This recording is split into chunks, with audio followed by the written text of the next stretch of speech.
This question is for Chris, actually. The Republican Party is going through severe fracturing and severe crisis of leadership. You've spent long amounts of time observing the decaying power structures. Do you believe the party will move toward modernization, or will it continue to give us mediocre demagogues like Trump, Cruz, etc.? Mediocre, that's kind. I was in Montgomery with the great civil rights attorney Brian Stevenson, who spent his life defending prisoners on death row, most of whom, of course, are black and poor. And we were walking through Montgomery, and he was pointing out to me all of the Confederate memorials that had been put up. And he said they've all been put up in the last 10 years, including when you actually drive into Montgomery. On the outskirts, there is a gigantic Confederate flag. Half of Montgomery is black. It's where King started his ministry. It's where Rosa Parks refused to give up her seat. And I said to Brian, it reminds me of Yugoslavia, that with the economic disintegration of Yugoslavia, and this we can go back to Weimar, people retreated into mythical narratives about themselves. And that's how you vomited up these figures like Radovan Karadzic, who is really Donald Trump. Karadzic was a figure of ridicule, but the frustration and anger with an ineffectual liberal class empowered these buffoonish, but once in power, very dangerous figures. And what I see in the Republican Party is precisely this phenomena. You can't have a rational discussion with somebody who thinks that the Confederacy was about protecting Southern womanhood and Christian values. You can't have a rational discussion with a Christo-fascist who believes in creationism.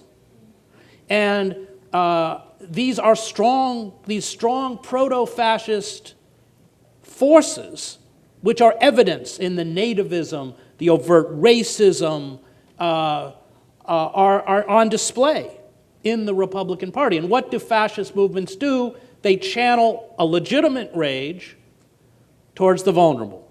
Undocumented workers, African Americans, homosexuals, intellectuals, liberals, feminists. And that's what we're witnessing.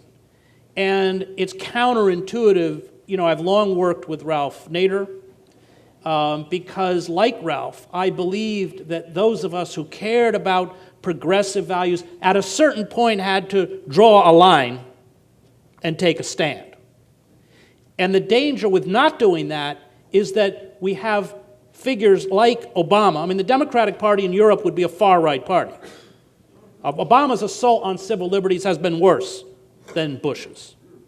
And what happens in a moment of turmoil, whether it's an economic crisis, and we're certainly headed towards another one, courtesy of Wall Street, an environmental crisis, which the fossil fuel industry is doing its best to engender, means that in a moment of breakdown,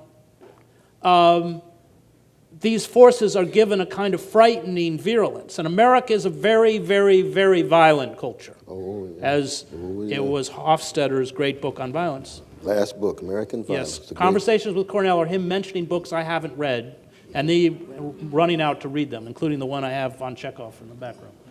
But it was that Hofstadter book on violence. The great Hofstadter. That form of vigilante violence, which goes right back to the slave patrols, That's right. the Klan, the Baldwin Felts, the Pinkertons, the gun thugs, the militias, the Tea Party. It's a complete continuity.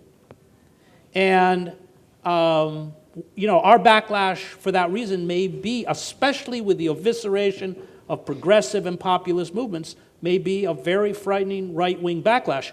And don't forget that in the early 1930s, everyone thought the Nazis were a joke. The same kind of buffoonery, idiocy that you see in a figure like Trump or Cruz or any of these other. And I find it's amusing until they get power, and then it's very frightening. Absolutely.